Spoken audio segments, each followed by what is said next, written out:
Good morning, good morning, good morning, YouTube family. It's Coach Erica Janelle coming before you this morning. I hope everybody had an amazing week so far. Happy Thursday. Just wanted to share a quick message with you as just as a word of encouragement to just help you to continue to push through to reaching your goals and to making the necessary adjustments in your life that you need to make in order to get to the place where you want to be in life. Nobody ever promised us that this road would be easy, and nobody ever promised us that everything would be great and fun and happy all the time.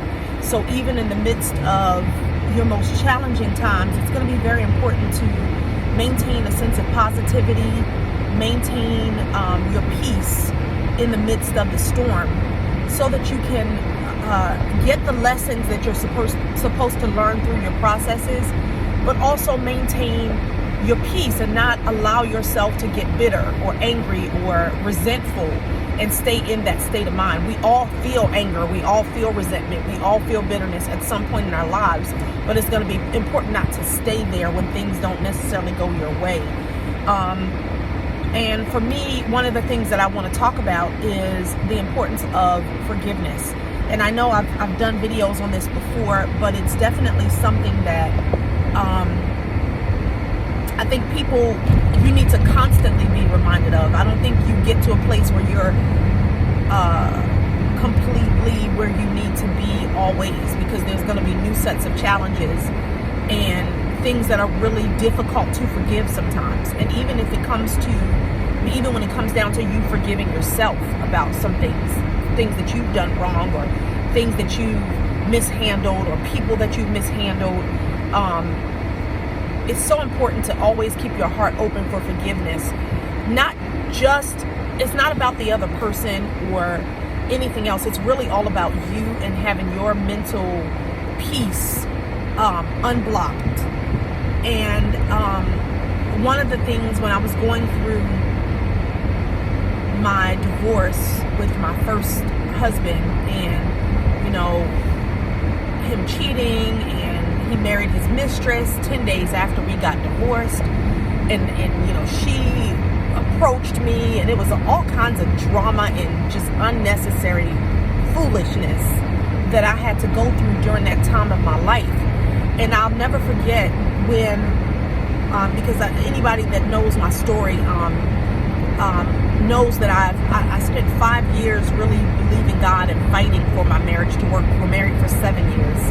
I spent 5 of those 7 years really fighting to make the marriage work, and really trying to do everything in my power to stay in it and work through our issues, because I, even as young as I was, understood at an early age that marriages have challenges. But I didn't understand the value of me knowing what I deserve, and not allowing somebody to disrespect me in that way. So I'm not saying, and I feel like a lot of times people get caught up staying in marriages that they should leave. That's unhealthy and toxic for them, because they're taught, you fight. And yes, you should fight for your marriage, but you fight for a marriage that is worth fighting for. If somebody's verbally abusing you, physically abusing you, somebody is constantly cheating on you, disrespecting you, abandoning you, you don't necessarily, you can't justify staying in a situation like that. It's not healthy. It's toxic. But nevertheless, I'll never forget during that time in my life, when I was really praying and I was meditating and I was spending a lot of time in the Praying Wives ministry, trying to fight and believe God for my marriage to work. God told me in my heart, not like an audible voice from heaven, but in my heart, I felt when I was doing my prayer and my reading time, Him tell me that forgiveness is a decision. It's not a feeling. And that really set me free, because I feel like a lot of times we're always waiting for our emotions to feel like we've forgiven a person. And forgiveness is a decision, and it takes making that decision not just one time.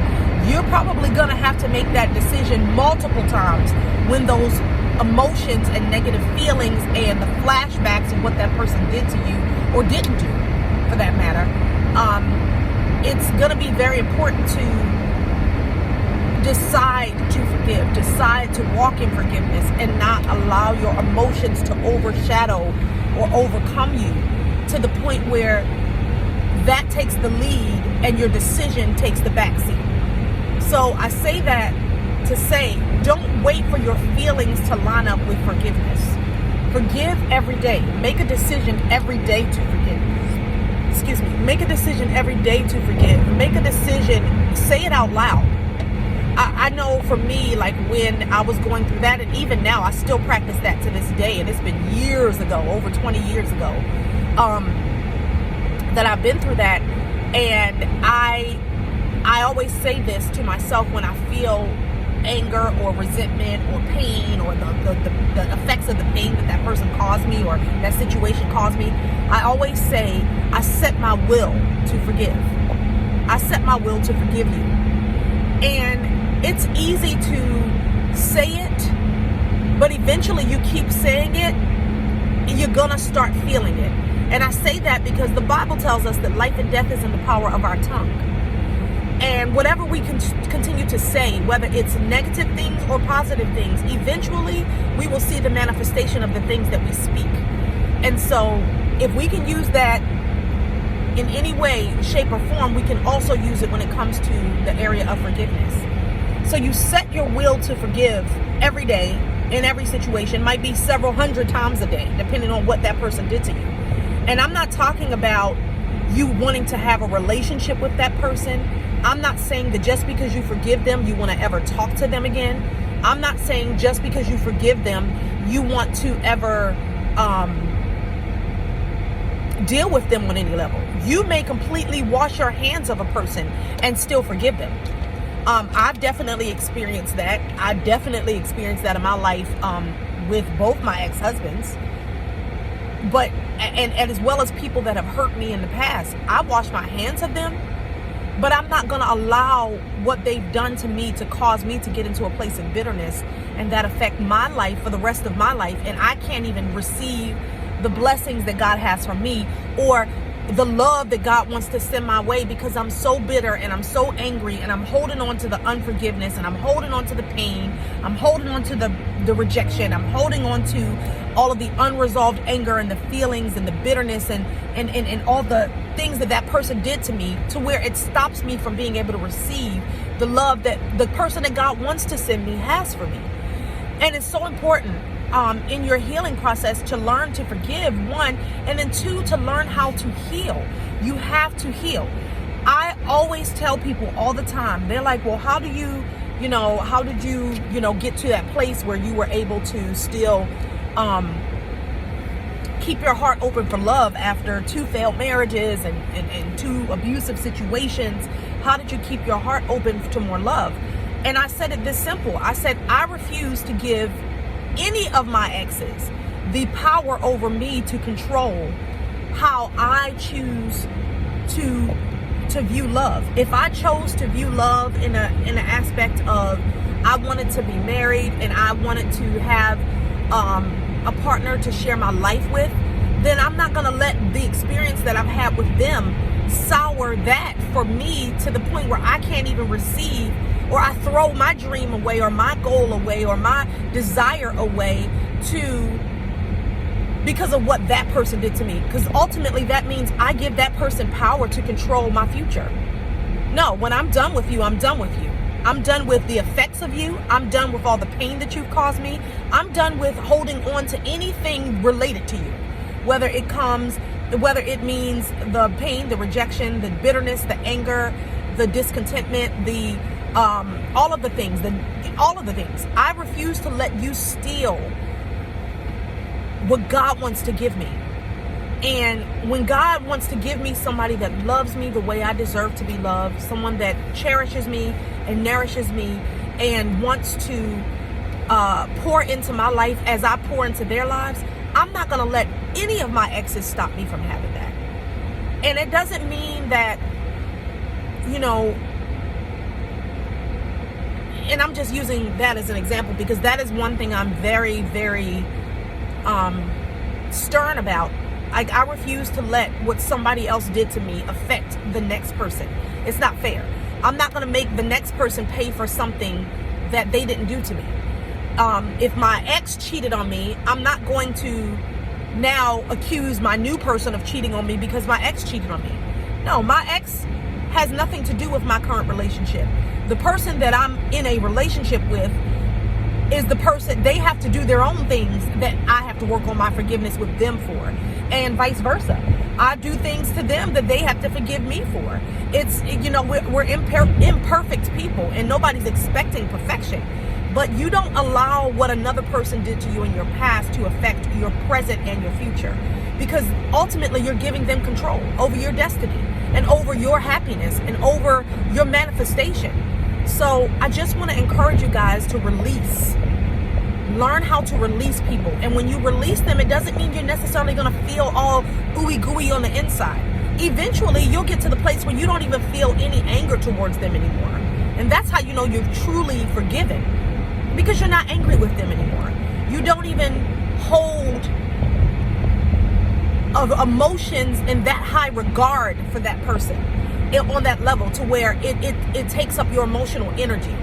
And I say that because I know what that feels like. I'm now at that place in my life where I'm not bitter. I'm not angry toward my ex-husbands. I'm not angry toward my abusers and the people that hurt me in the past. I'm not angry toward the people that have cheated on me or disrespected me or done all kinds of things to me. I'm not angry anymore. I'm past the phase of anger because I've accepted it and I've moved on.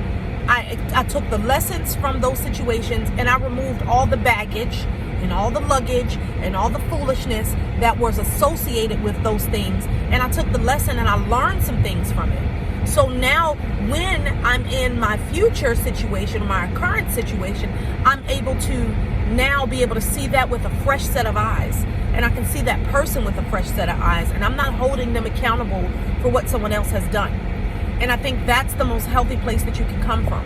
So I encourage you guys to just make the decision. Set your will on a daily basis, even if it's 25 times a day, depending on the severity of what that person did to you. Set your will to forgive them. Because the only person that you're hurting by holding on to unforgiveness is yourself.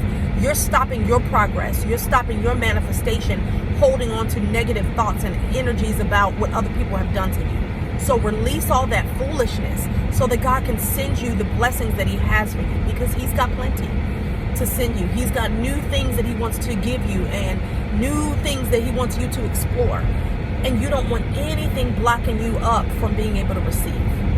Just want to encourage you guys with that. I love you guys very much. Have an amazing Thursday, and I will be seeing you guys soon.